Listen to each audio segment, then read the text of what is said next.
দীর্ঘ আওয়ামী লীগ সরকারের আমলে যে সিলেবাস এবং যে লেখাপড়ার ধরন ছিল, এটা থেকে এই সরকার বেরিয়ে আসতে চাচ্ছে।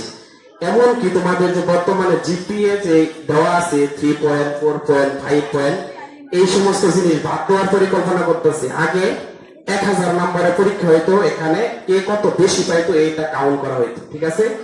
এখন তো যেমন A+ পাইলো না, এই জন্য আত্মহত্যা করে এই দেশে এরকম করে, ঠিক আছে?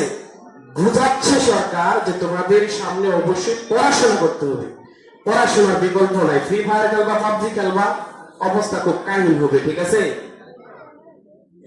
পরীক্ষার হলে কোনো সাহায্য করার লোক থাকবে না, ঠিক আছে? যার পরীক্ষা তাকেই দিতে হবে, ঠিক আছে? এটা মাথায় রাখবা। সর্বোপরি তোমাদের যারা পরীক্ষার্থী তাদের সফলতা কামনা করছি।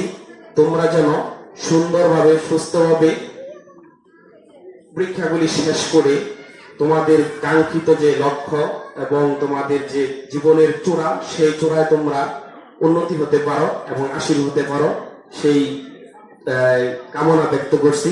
এবং